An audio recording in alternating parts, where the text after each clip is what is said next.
All right, I think we're recording here. So welcome everybody. I'm Eric Owens, I'm director of the IS program, and I am happy to be joined by Professor Nakazato, who's associate director of the IS program, and consequentially for all of you thesis writers or potential thesis writers, he's also in charge of our thesis program. So he'll be providing the bulk of the information today, and we'll be referencing our thesis page on our website quite a bit.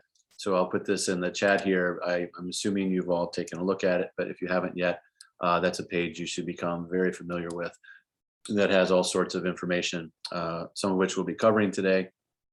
Others will remain on the page and you'll be expected to look over it. I want to just kick off with a few general comments about the thesis writing process and how we understand it. Have all of you, how many of you are still uncertain if you're going to be writing a thesis? Just raise your hand, your literal hand. Okay, others are confident now. So, okay. And I think that there's a mix. We've invited everybody in the class to join us. And so I want to make sure we're talking to everybody here, not just ones who are already have your plans down. So let me start on that front about how we see the thesis and how you might see the thesis. First of all, we see the thesis as an opportunity, not a requirement, not a punishment, not a free ticket, but rather an opportunity, something that you can do that can lock in so many aspects of your education here at Boston College and make a really satisfying final project for you. It's intended to be individual, driven by you, which means that you can address questions or take up skill sets or use language skills or methodologies or content expertise or experiences you've had around the world in ways that are unique to you. And you can take up topics that aren't taught in classes or that don't combine the same kinds of ideas or thinkers or time periods or whatever that you get in your other classes. You can take up topics that you're angry about, things that injustices in the world or things that you want to see differently, that you're motivated to change or to think about how they might be better in the world. You might be motivated by that. You might be inspired by other things, pulled towards good ideas or interesting people or situations in the world you'd like to learn more about, and they're inspiring to you and you want to learn, you want to dig into them. And of course, you can take up things you're interested in, you find curious or intellectually challenging or morally challenging. This is an opportunity for you to do, to enter into a new level of scholarly work, but also to integrate things in a way that isn't possible in other ways on campus. So we see this as a big opportunity. With that opportunity comes responsibility, of course. It means that this is largely a self-driven project. You'll have accountability to your academic advisor, to your thesis advisor, and to Professor Nakazato as the director of our thesis program. But ultimately, this is your responsibility. You're choosing to do this, and you're embracing the ethic and the responsibility that comes with it, which means you need to commit yourself to that, to do the work proactively. You won't be meeting on a week-to-week basis in a class. So no one's going to say you have to read this for Tuesday. You're going to have to decide what you're reading and whether it's for Tuesday or Wednesday or whatever. And that's liberating, but it also carries with it responsibility to actually do that in the midst of all the other things that you do have to do on a day-to-day or weekly basis. And it's important for you to reflect on that. And it doesn't mean that if you're someone who's a procrastinator that you can't do this thesis. I'm a procrastinator, for example, and I got a couple theses done. But the thing is that you have to find accountability structures that work with the way you work.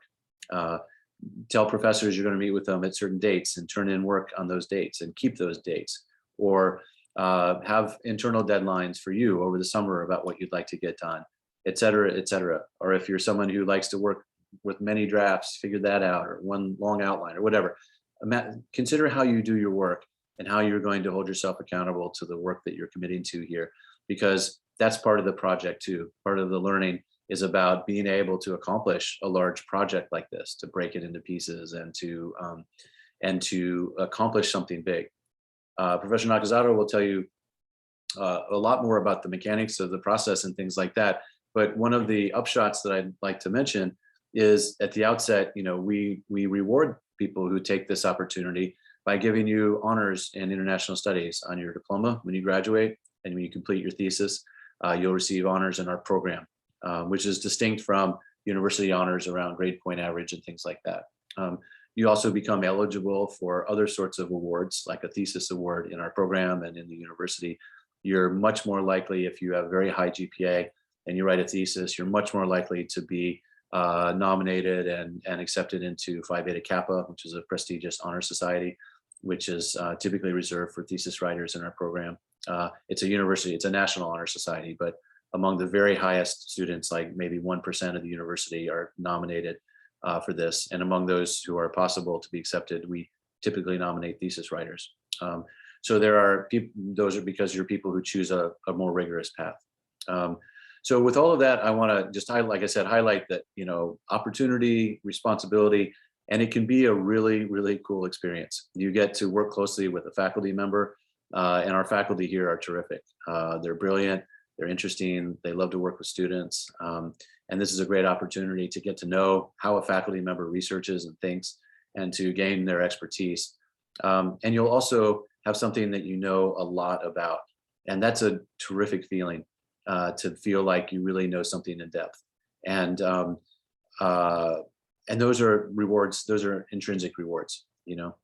There are extrinsic rewards we've just mentioned, and, you know, it may help with grad school or something like that. But we want you to choose it for a variety of reasons and understand what you're getting at. So I think that's all I want to say right now at the outset, which is to say I encourage you to jump into thesis writing, but not to do so without thinking carefully about it, the responsibilities that come with it, and to imagine yourself using all of yourself, your language skills, your different courses you've taken before now, your experiences in the world, and thinking about how they might lead to writing a product that means something to you, that isn't just a long series of chapters or paper or something like that, but it's something that you really want to wrestle with and learn about and do. And that's when it becomes the most satisfying. That's when it's the most exciting for us as faculty members to supervise. And that's something that you really feel the most proud of. So with that, I'll turn it over to Professor Nakazato to walk through some of the stages and expectations and things like that. And I'll stick around here and we can have a Q&A after a little bit also, that you can ask your questions. Okay. Okay, thank you. Professor Owens has mentioned the website that we have. Students can look at the information on the IS website. It's under academics and then under thesis. Much of what you want to know or need to know is there. Generally, and this is on the website, all IS majors must do a senior year requirement. This can be done through a 3-credit, 1-semester IS senior seminar. Not any seminar will do, or not other senior seminars, like FPJ, Faith, Peace, and Justice, has a seminar. CSOM's Managing for Social Impact has a senior seminar. No, those don't count. It has to be INTL 4941. But since you're all here, we need to talk about the other option. Apart from the IS senior seminar, students can choose to do a 2-semester, 6-credit senior thesis. But to keep the course load balanced, part 1 of the senior thesis clears the senior year requirement. And if you want to, you don't have to. Part 2 can be used as a 4th and final elective in your concentration. You may already have 4 concentrations, electives in your concentration. That's fine. The senior thesis ends up being a little bit longer, a little bit bigger than your major needs to be. Professor Owens said this, not going to lie, the senior thesis is much more difficult than just doing a senior seminar and another elective, but it's so much more rewarding. And that's the other part he was trying to emphasize. It's the chance for you to, choose a topic you want to read about, think about, and then finally produce a written work about. And that is something that you don't normally get to do. Like, this is my topic, I want to do this. And the senior thesis lets you do this.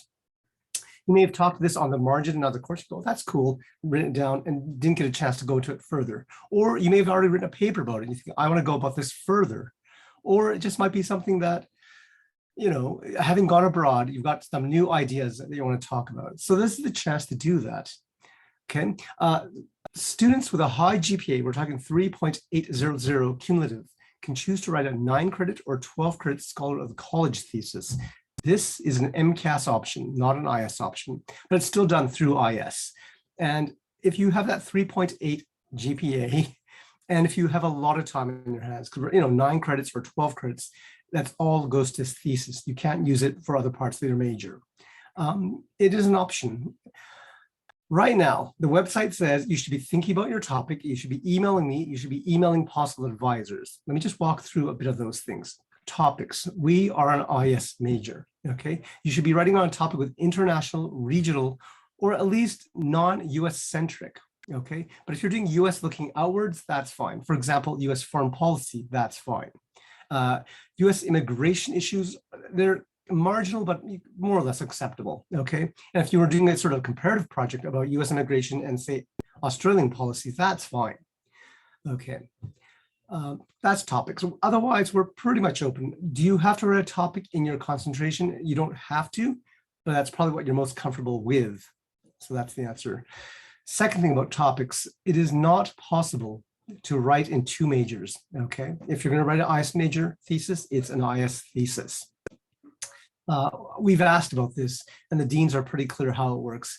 Theses are done in your major, and that's more or less our process. So if you happen to have a French minor or major, IS major, you can't sort of combine the two. You can sort of say, I'm going to write an IS thesis with a French advisor and be translating French into English, and that's fine, but it's an IS only, okay? Second thing, advisor. Any faculty member at BC can be an advisor. We've had CSOM, a Lynch School, Connell School faculty advise theses in the past. We've even had law school and social work, okay, do this, and they only do grad students, but the students somehow contacted them, the professor agreed, that's fine. It would be unusual, and we've never had this before, to have a biology or a chemistry or math faculty member supervise an IS thesis. It's doable, just unusual. But generally, most departments in the social science and humanities, they have supervised IS theses. So in theory, you can ask almost anybody. If they're interested in the topic, they're interested in you, you guys sort of want to work together, that will work. In some very unusual circumstances, students who went abroad in their junior and then came back managed to sell the project to the professor in their school abroad. That's a little unusual. It has happened once or twice. Also, sometimes it just turns out the expert locally, as in the BC campus, was a senior graduate student. And that's happened maybe 2 or 3 times. And that too, again, very unusual, but doable. But generally focus on faculty. That's your best resource. So right now, we're talking start of April. Again, the website mentions right now you should be, again, contacting me, contacting potential advisors, talking and thinking about topics. So right now, what you should think about is writing a proposal, okay? What you're doing the proposal for is you're trying to sell yourself, sell your idea, and sort of convince a would-be advisor that you have both the necessary background knowledge and skills to do this. And it's not like you have to read a lot. You just have to do some prep work to say, you know, I'm not wasting your time. I've done some preliminary work. I have a project I think I can do in the next year, okay? So what should the proposal look like? There is no specific format, but again, the website mentions this, you are selling yourself, you are selling your topic. I'm going to share a screen right now to sort of show you examples of projects in the past. Oops, sorry, Professor Owens, can you pop on my or general screen sharing? Should I get myself co-host?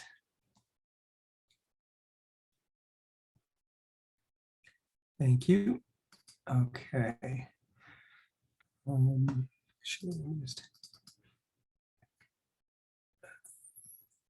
Oh crap, hang on. I'm having.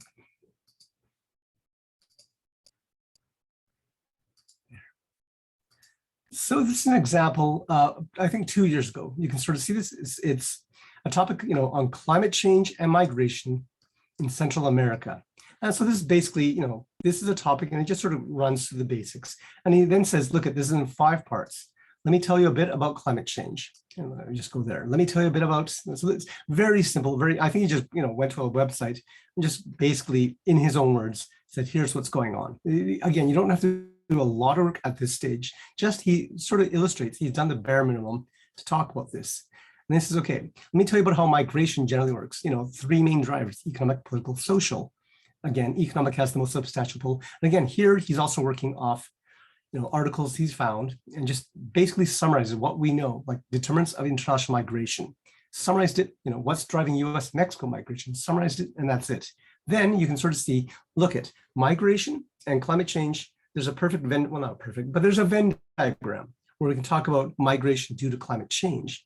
And he points out right now, the concept of refugees is a political one. And so there's no real recognition for climate refugees. And so that's what he's trying to get at. So he sort of points out, this is something what I want to do. And then he said, look at, let's use this as the way to consider it. Because he says, climate change, migration, it's a problem when you look at it together. And his point is, normally security is sort of a military concept. You know, it's national interest, power through military action. And he says there's a new way of thinking about security called human security. It's human rights based. It sort of focuses on this. So he sort of, again, summarizes, it's not a lot of work, just simply found a couple articles like this. Human security is a new concept, you know, perfect. And then said, this is what I want to do. And so he finally says it, I've done all this. So here's what I want to do. Finally, human security, climate change, using, and then Central America.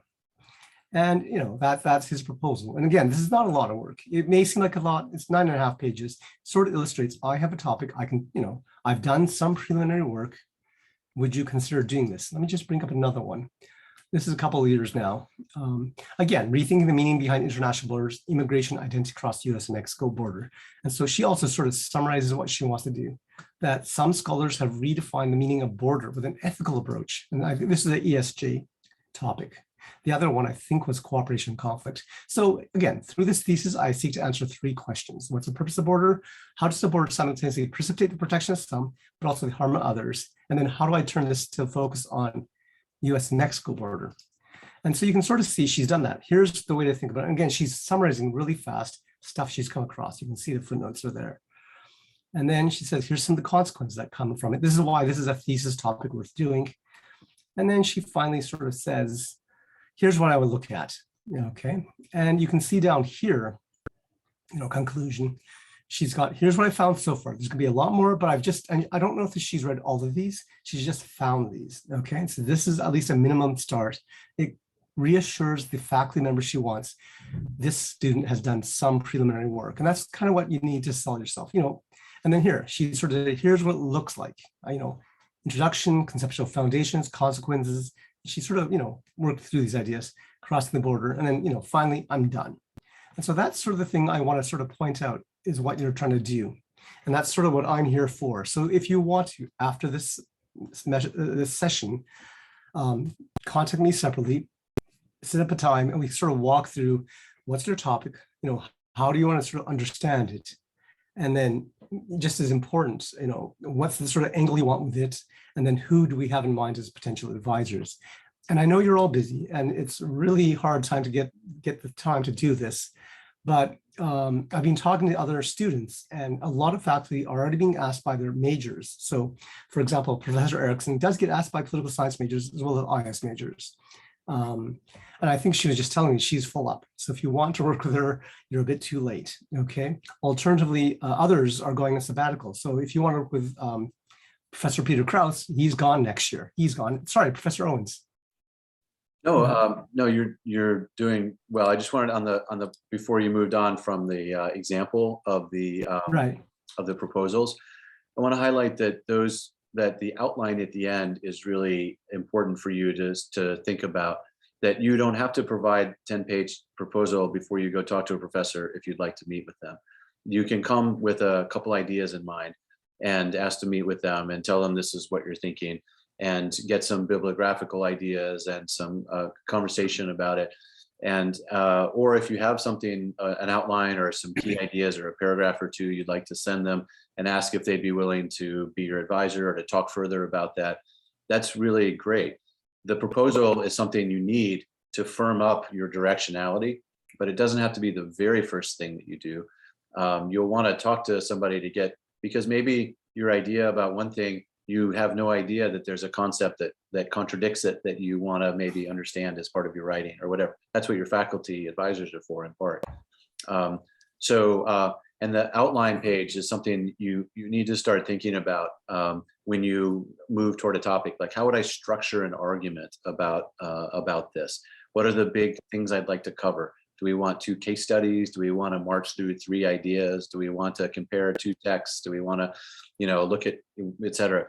How would you build this argument? And a simple 1-page outline is a great way to do that. So don't be, you should be able to get to this point where you're writing this proposal that sets you on your way. But at the very beginning, if you haven't yet, found a thesis advisor and whatever, you don't need to produce that before you see them. I think I want to, at least in my perspective.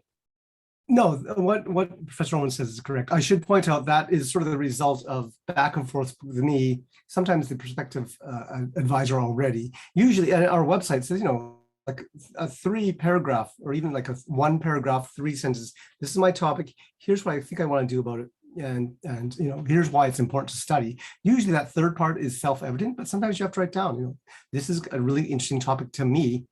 You should be interested. Here's why. And so that's sort of the whole point. The topic, how you want to tackle it, why it's important to tackle.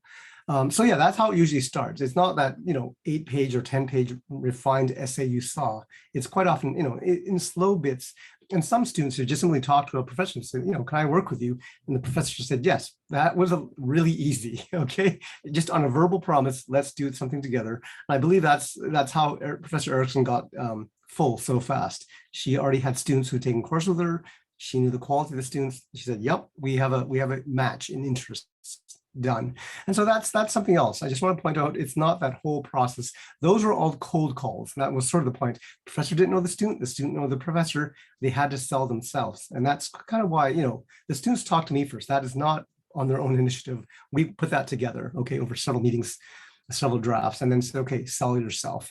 And again, the student had been talking to the professor and said, would you be interested in this? I'm working on a proposal. I'll submit to you later on. So yeah, you can certainly start the conversation without having that polished version you're seeing. It's a little unfair to sort of see the advanced version and not sort of the stages. But that's kind of how also thesis writing looks like. It looks so good at the end, and it's a mess as you're getting through it, okay? And one of the things I do mention is the thesis is not a linear process. It's not you write the introduction, you write the next chapter, you write the body of the thesis, and you're done. It's basically everything's being written at once, and then slowly it has to coalesce into some order. And so all of this comes down to, where you are right now in April is, again, try to refine that topic down. And there's a couple of books available, okay? And it's mentioned on our website. One is called The Craft of Research, and it's available as an ebook through the BC libraries. The other one's called How to Write a BA Thesis. And these are kind of useful, sort of helping you work through what you need to do. I'm just going to, again, share the screen and then briefly mention what this is all about. So the first one I think that's worth reading is The Craft of Research. And there is part 2. It says 74 pages. It's not that big a deal, but it sort of has this point, asking questions, finding answers. And so this section of the book sort of mentioned planning a project prologue, but it kind of, I'm sorry, I'm gonna have to scroll through this fast, create a writing group. That's actually quite a good idea. Students in the past sort of emailed, I'll be in the library, I'm booking a room, come there. You can all work in quiet, but you're all together. And that sort of helps the camaraderie of all doing research, separately, but together. It does help, okay? But this is what I want to start. Chapter 3, you have a topic, you have an idea, what do you do with it? And the point made here, and I will drop this in a second, but is if you just have, I'm thinking about, let me just show you the example they point out. Free Will and Tolstoy, history and commercial aviation. A topic is too broad if you can just state it in 5 words. And that's pretty much true. Okay, if it's like a topic that could be a subheading in a library catalog, or if it's a Wikipedia link, that's too broad. And so they've got ideas how to sort of narrow it down. And they keep sort of, suggesting how do you get from focus topic into a question. And so this is a really good way to have you think about your topic. Just write down, this is my topic. And they ask you questions like, how does it fit into a larger context? What's its own history? How does it fit into a larger part of a bigger picture? And so for this book, okay, it's The Craft of Research. A 3rd edition is available online through the BC Library. The section that basically starts chapter 2 is what I would recommend, okay?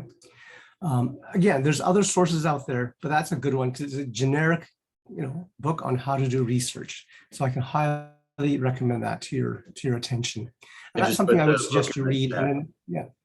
Oh, thank you. I just put the link in the chat. Yeah, that's a famous book. Yeah. Right. So that actually saves time. You can just simply look it up. And so these books are used. The other one, again, the How to Write a BA Thesis is a little more practical. We can look at that later in the process. So again, to go back to where we are right now, you should be talking to me, talking to other people. You'd be surprised, even what other people might suggest, now when I say other people, I don't mean other faculty, just talk to, your colleagues, and they might say, oh, why is that a topic? And you may have to do some talking about it, but that will actually also help refine your ideas. Wait, what am I trying to say with this thesis? So just talking is always one of the big things to do. And again, I'm one of the designated ears, okay, that you can always talk to. That's sort of my job. So whatever you want, I will listen to, and then we can sort of bash out ideas, okay? The thing about topics is quite often, it's not like this is my topic, this is what I want to do. You sort of have to work with it, and sort of, shake the tree for apples to fall down. It's actually a lot of work. And sometimes it's sort of, maybe we're looking or asking the wrong question, right idea, right sort of thing to look at, but we need to come at it, from a different perspective. And so there's all sorts of things you have to do with your topic to make it work for you and then sell it to somebody else. Going forwards, after you have a proposal, usually in the fall semester, I will send a PDF to you and your advisor, and you have to fill it out. It is the sort of thesis contract. And so what we would like for you to do is sort of bind yourself, because it is a contract. This is sort of, I agree, I will meet you every other week. I agree, I will send you work, with a couple of days ahead of time, so you, the advisor, has a chance to read my work, and the advisor promises on her part, I will promise to read it by the time we have the meeting. And so this contract is sort of very useful, because among the things Professor Owens said, this requires a lot of self-discipline. And so one of the best ways to do it is put together a contract so both you and your advisor kind of know each other's expectations. Okay, it's very likely, because again, we've been talking about this, I'll probably email, and have students check in with me as well. Because it's so easy when you have 4 classes and thesis to think I need to work on the things that I need to work on in the classes. I have to do this reading for this class, do this homework for that class, and the thesis might fall to the wayside. And that's really dangerous. So part of this is always work on the thesis, even though you don't have to see your advisor every day or every week. I mean, every other week is a good idea. Some professors actually like every week, and that's actually also good, because that really forces you to do work. And of course, you might get sick, or it might be midterm season, and you might have to sort of slacken off the frequency. But really what's important is constant feedback, constant contact. And so that's what's going to happen in the fall. So again, from there on, you are mainly working with your advisor. I'm still available, but my main role is here as your primary contact at the end of your junior year into the summer. And then ideally, I just push you off into the hands of your advisor. Trying to sort of argue, because I've been talking to seniors right now, because they're trying to wrap up in the next week or so.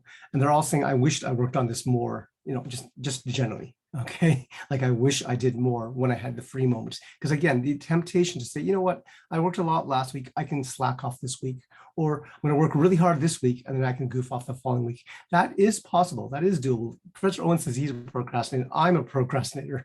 We took, I don't know about him, I took a long time writing my dissertation, because there's always next day. And that doesn't exist for you guys, because you do have a deadline. You have to graduate by May, you've got to be done by April. And so, this sort of attitude, I can wait, it does not exist for you. And so one of the things that you need to do right now is, like I said, talk to me, because what you need to do is find an advisor, relatively sooner than later, because it gets harder, because the people you want to start to tap on say, I've already got my quota. And so I already know some faculty who can't do this. Others, like I said, Professor Krauss is on leave, still others, have other commitments. And so this is where we have to try to work with you to find somebody suitable for you. Professor Owens, anything on that part about advice? Like, do you have any advice about advisors? I think, the first step is to think about faculty who you've had classes with who have inspired you to write on this topic. You know that they're experts or experts in a related area. And you've built a relationship with them of some sort already, and they're natural people to work with on a thesis. But then there are those who maybe they're busy, or maybe their expertise lies a little bit elsewhere, and you need to work far afield. It can take a little back and forth to find the right thesis advisor and someone, because we're an interdepartmental program. It means that people have multiple affiliations, and not everyone has all of their commitments to the international studies program. So this is a time where we have to hustle a little bit to help find the right thesis writer. And again, there are thesis advisor. I mean, there are thesis advisors who are perfect for your content, but then keep in mind also that thesis advisors are there to help you become a rigorous scholar and to think carefully about how you're writing and whether you're writing, you know, the structures and the processes and things like that. So even if someone isn't exactly in your frame of the expertise in the area that you'd like to write your thesis on, as you know, highly accomplished scholars, they have more than enough capacity to help you write a good thesis. They just won't necessarily be the central place where you get your content expertise about your exact topic. So it's entirely plausible if someone says, I'm uncomfortable about the depth of this one topic you want to write on, but they know about the field, they could still sign on as your advisor, and you can say, I'll be meeting with other people to try to get input about particular content. So that's one thing to keep in mind. Another thing, people are frequently asking about the length of a thesis, and it may be something Professor Nakazato gets to in a minute, but I'll just say that the lengths range, and there's no real minimum per se, but there's a minimum level of rigor expected of you, which requires a minimum level of writing. So that is flexible, but I would say that you want to be thinking about writing a thesis that has 3 to 4 main chapters, something like that, and each plus an introduction that's substantial, plus a smaller conclusion. And those 3 to 4 chapters, you should expect them to be in the 25 to 35 page range, right? So this is 100 pages that you're reaching pretty easily with this kind of setup. That's a rule of thumb. It's not, we don't count you don't have to put bigger fonts in or smaller margins to try to reach something, but you should mentally prepare for writing 3 or 4 substantial research chapters. And that's why we consider it to be not the same as just 2 classes, where you might have a research paper due at the end of that class and a research paper due at that's only 2 big papers. This you'll be doing the equivalent of 4 of them probably, okay? I think that's a way to mentally frame this. It can vary in its size and scope, and I've directed theses that were 200 pages long, and I've had some that were in the 75 page range as well. So pretty wide range. And it's actually sometimes harder to shrink it down. You'll find that you feel you need to write more, and we're encouraging you to focus and to say what needs to be said for your particular argument, not just writing everything you know. And that's part of what you work with your advisor on. Professor, do you want to turn to questions, or do you have other things to finish up with? Just a few things, and you've kind of touched on them, but I do want to point that out. As I said, I said talk to a lot of people. Well, part of that is you can't talk to other faculty members. You need at least one advisor, but you can always have an informal set of other people you talk to, because I do know situations where, as Professor Owens says, the professor is okay with the bigger picture, but there's somebody else who actually does the smaller picture, but can't devote the full time to your thesis. But she might say, here's the books you need to look at, or here's the articles you need to look at. And that's fine. You can have more than one advisor. Just, I need one primary one. The other part, there is no page length. It's just how much is in you and how much is relevant to the topic. It varies so much. And yeah, we encourage you to write what you need to do for the thesis, because I have done 200-page theses before where the student just wouldn't shut up. And it was kind of sweet because it was all relevant, but wow, that was a lot to read on my part. Yeah, it's always important to sort of not lose the love of the research, because the topic hopefully grabs you and something you want to do.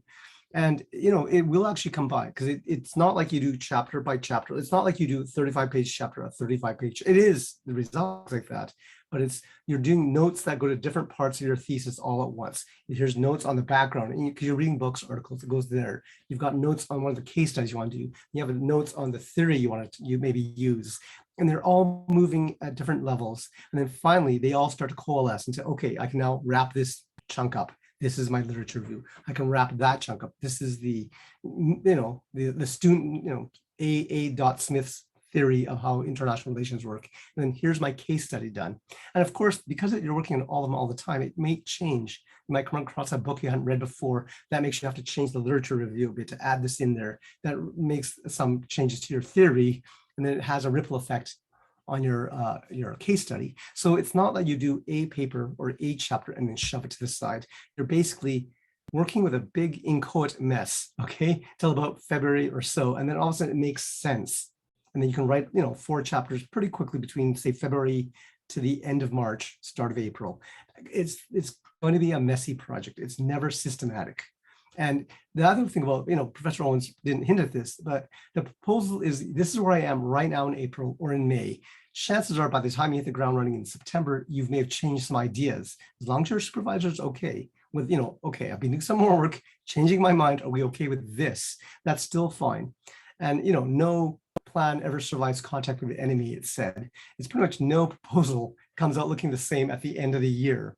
I can mention that for my dissertation. Absolutely. What I proposed, what I came out with, not completely different, but there's a bit of variation, okay? And that's going to happen. And that's also something you need to be flexible about. This is what I'm thinking about now, where you are in, September or December, maybe different.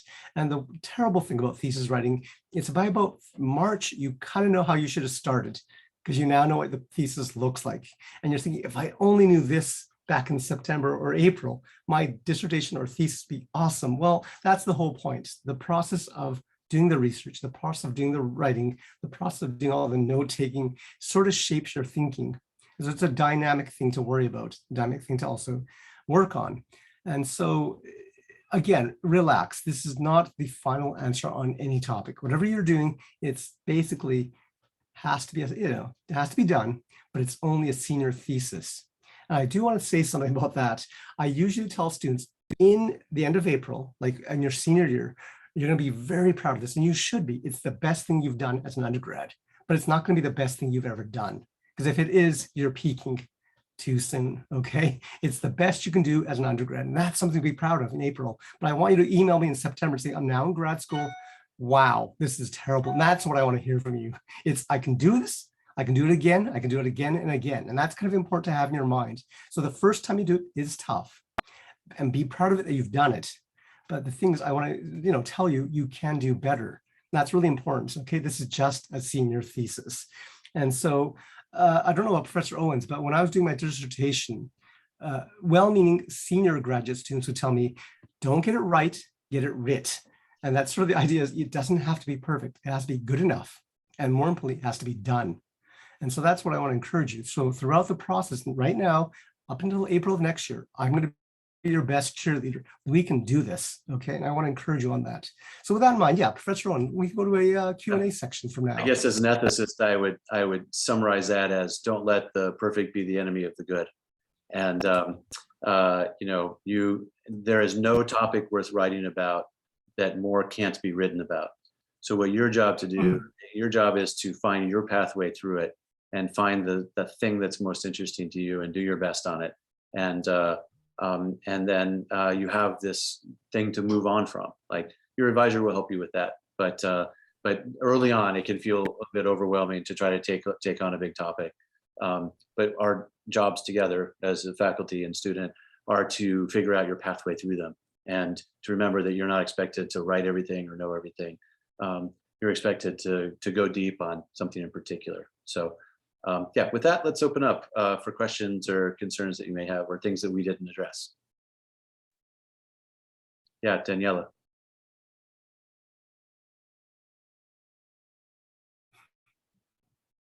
Daniela, can you hear us? Okay. Did you raise your hand there? Do you want to speak? 1 second, she says. Yeah. Okay. Can't hear. Someone else want to raise a question first, then she can come back? Yeah, Eric. Yeah, I'm deciding, I'm still in the finding an advisor phase, and I just am wondering, should I get an advisor who I like know very well, or one who's like super big on my like topic? Like, which one should I approach first? The website, our website mentions this. The ideal match is knows you, knows your topic, has free time, because that's kind of all required. And then that's where we have different opinions. Some of my colleagues say, if you have a good rapport, that's more important. Because as Professor Owen says, we're all scholars. We all know how research works. We can all guide you. the other version is kind of mine, is you want to talk to the expert because he or she can sort of make the research process more streamlined. You know, they can point you to, oh, you should look at these books, not those books, because we can all sort of direct you. That's a given, like any advisor. And that's why I point out anybody, and in BC, it's fine with me, but it goes either way. So ideally it would be your professor you have a good rapport with happens to be an expert on the topic. That's the ideal and has spots for you. And then it comes down to which way do you want to go on that? I mean, Professor Owens did admit, you know, anybody of us can actually advise you. I kind of lean, and I think he does too, to the expert on the topic, just to sort of save you time.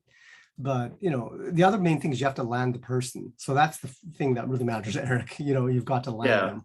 Yeah, I would say, you know, it's like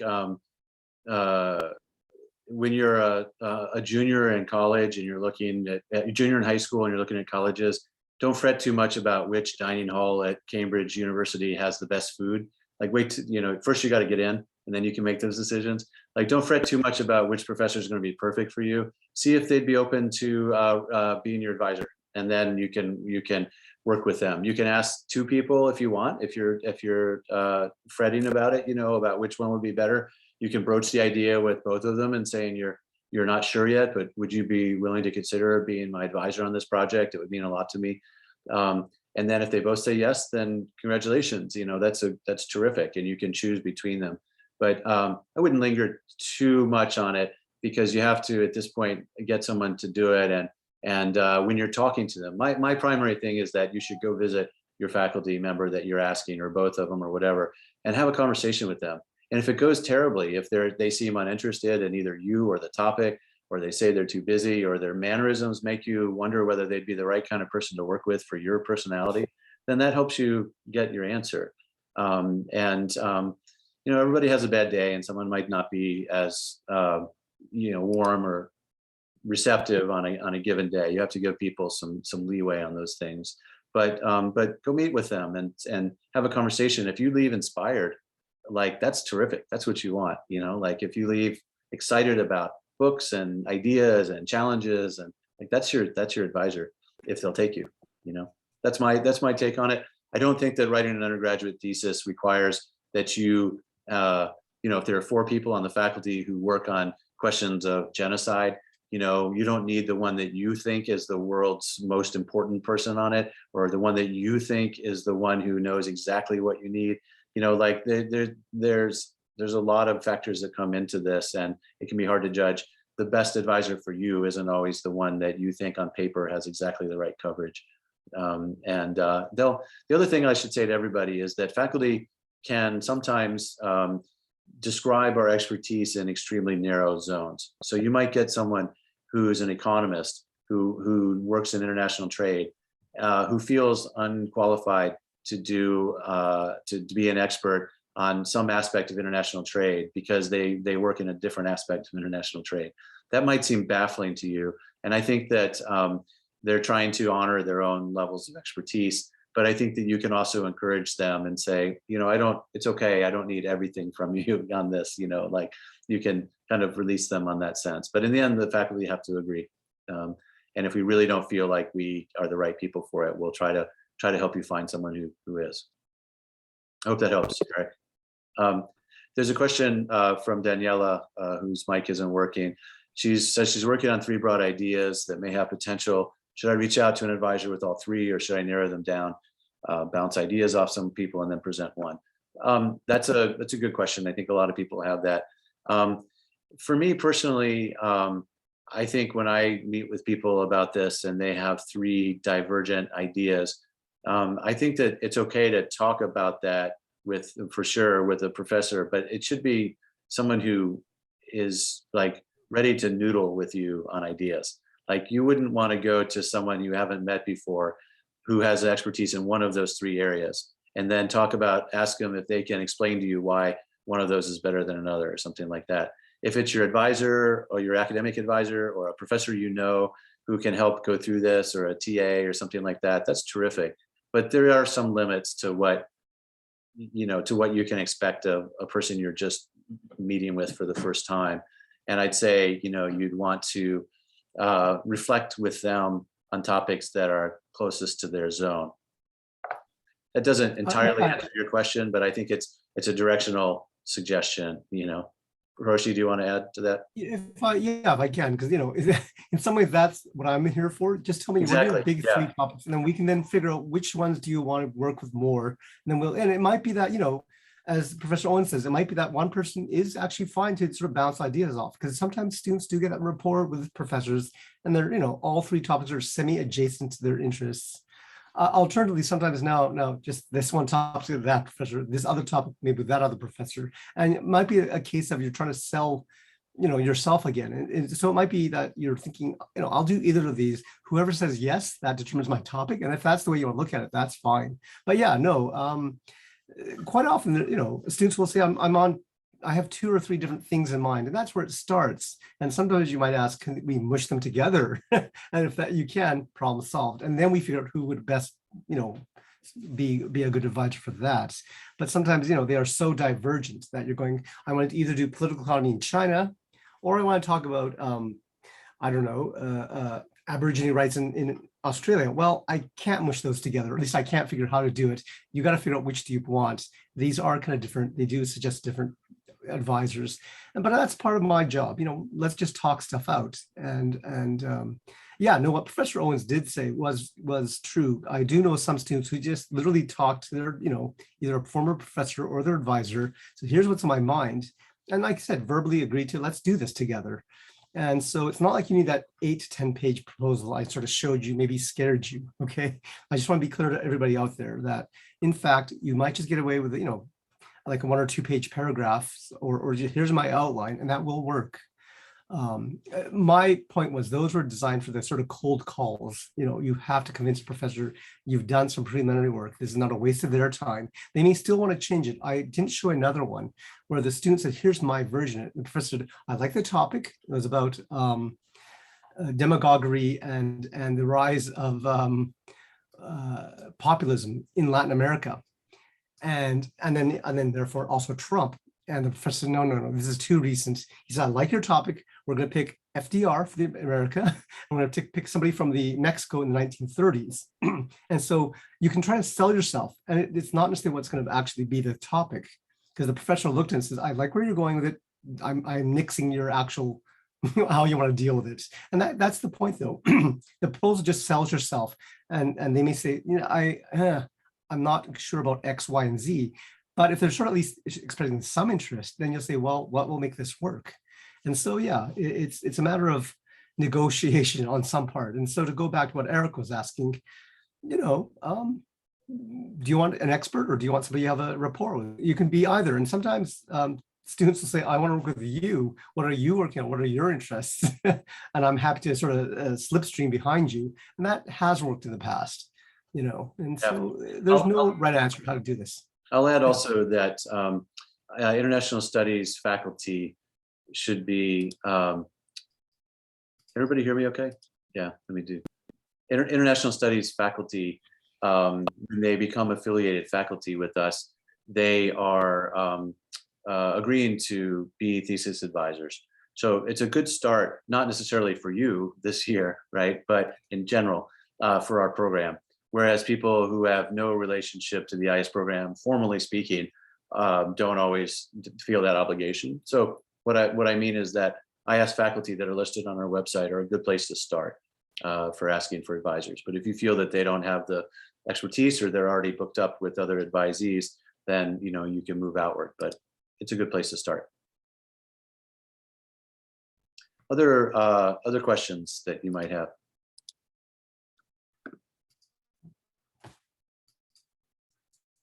Yeah, Serena.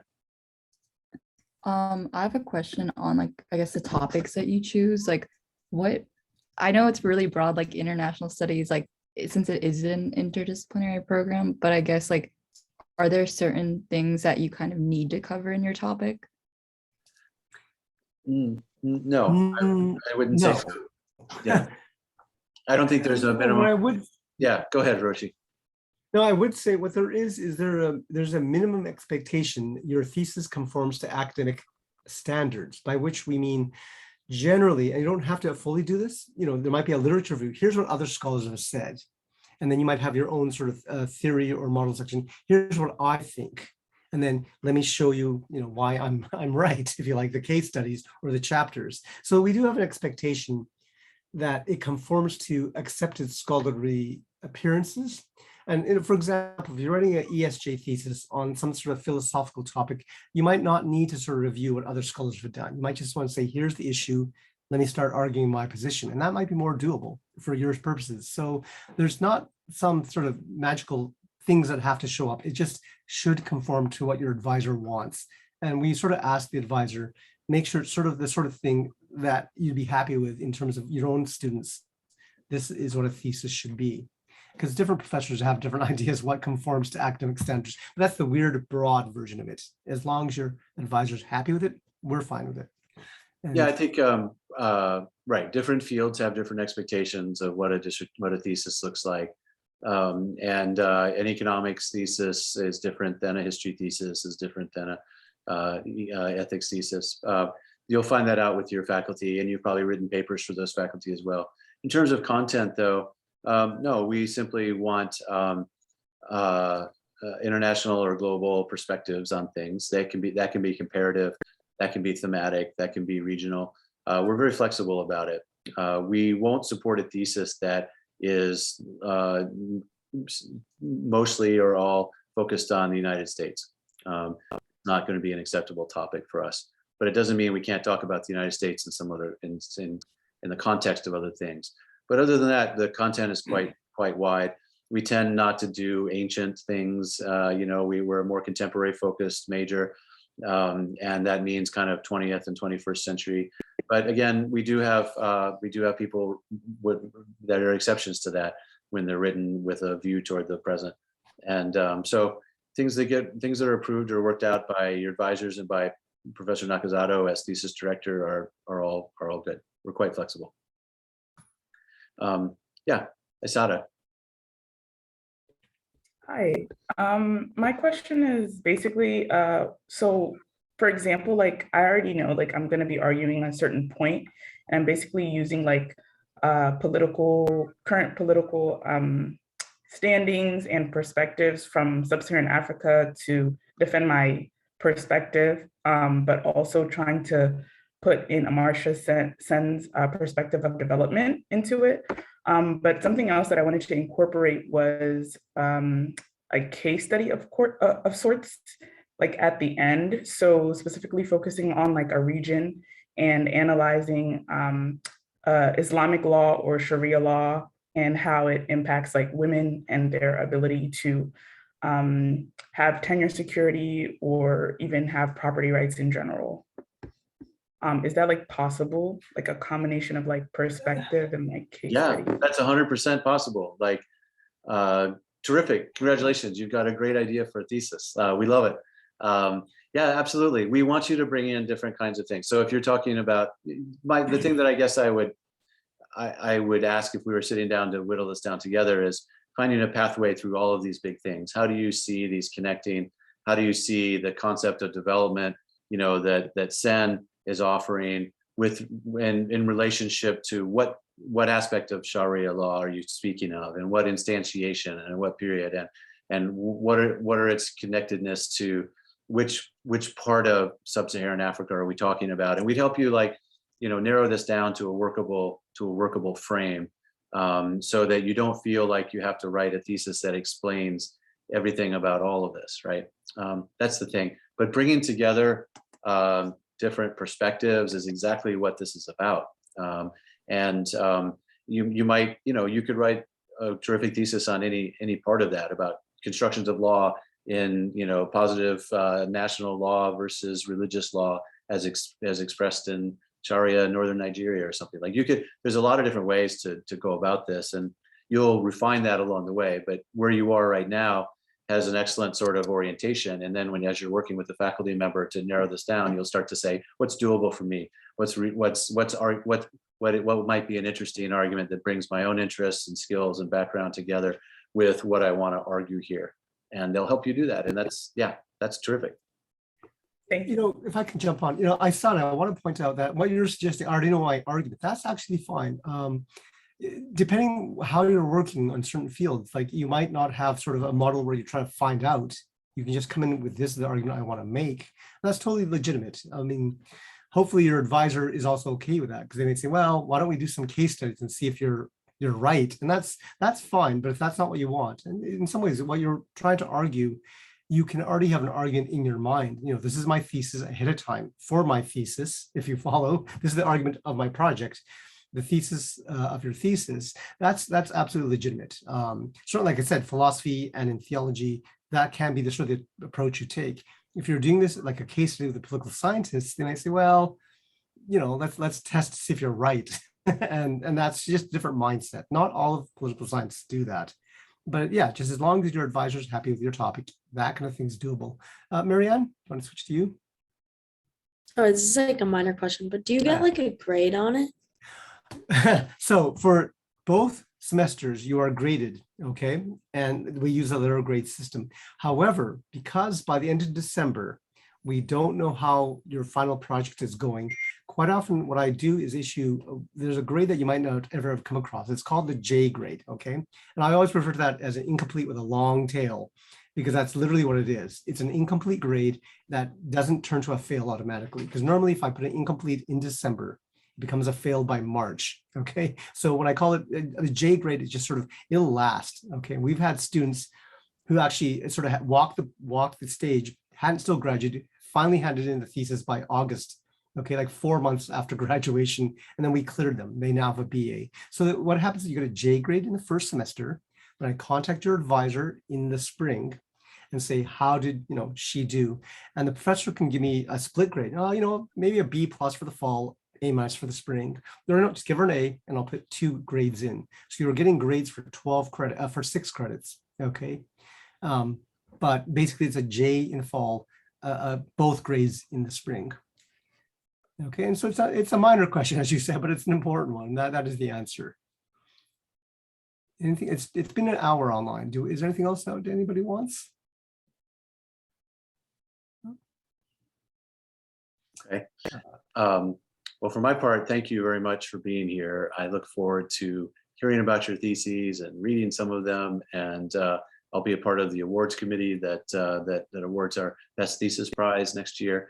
I really appreciate the energy that you bring to our program and the sort of intellectual excitement that comes with this. We're really keen to support and look forward to hearing more from you on this. And thank you, Professor Nakazato, for your leadership of this program and all the work you do with thesis writers. I'll let you close up. All right. Well, no, thanks again. Again, I encourage you to go to the link that Professor Owens posted. Under academics, there's a link called Thesis, and there's all these different tabs, overview, the timeline, sort of the honors and awards that come with it, thesis types, because I just want to point out, there's all sorts of thesis types that are out there. And again, that doesn't even cover the perspectives you take. You might say, I want to do a feminist plus sort of neo-Marxist approach on this one topic. And that's sort of not even mentioned in that. And sort of advice on how to choose a topic, how to write a proposal, how to select an advisor. So we have a lot of information there. And then later on, you can point your advisor to the last link, which is FAQ for thesis advisors, because we want to make it clear they have a lot of say in how this looks like. Okay, so again, when you have the time, go to our website, just work your way through the links. It's quite informative. And if there's still something that's not listed there, that we try to be fairly comprehensive, but we may have forgotten or overlooked, or they're just questions you have. Yeah, again, email me and I'll try to give you an answer. So yeah, with that in mind, as Professor Owen said, writing a thesis is one of the best things you can do as an undergrad. It's got so many rewards attached to it, not just incidentally, but lingers. We've had students land jobs because of this, because quite often when you're on the job market, the job interviewer is sort of seeing, resume after resume after resume, and it says, oh, she wrote a thesis. And they can say, tell me a bit about it. And then you can talk about how it rewards determination, time management, attention to detail. There's all these things you can talk about yourself. And that's sort of important. There's one student who actually landed his job because his topic, it was about US-Canadian salmon fishing industry negotiations in the Pacific. And he was talking about it to the interviewer, and the interviewer said, oh, that's interesting. I was on the negotiation team for the American side. Can I see your thesis? And most fisheries employees, they're actually, as you might guess, marine biologists. And my student was saying, they don't normally hire IS majors, but he got in because, the advisor liked his argument and said, yeah, we have space for somebody who can think like this. And so that's the rare case, okay? But your thesis generally is one of those things that, it's rewarding when you do it, sometimes rewarding when you finish with it, and occasionally sometimes it actually lands you a job. Oops, and with that, I'm gonna turn this off. So with that in mind, yeah, we can wrap this up. All right. Thank you guys for coming. We appreciate it. We'll post this video on the website soon, later on this afternoon, once we get it downloaded. And if you have friends who've asked you if you recorded it or whatever, you can point them to the thesis page of our website, because that's where we'll be posted. All right. Have a great weekend, guys. We'll see you soon. Thank you. Bye.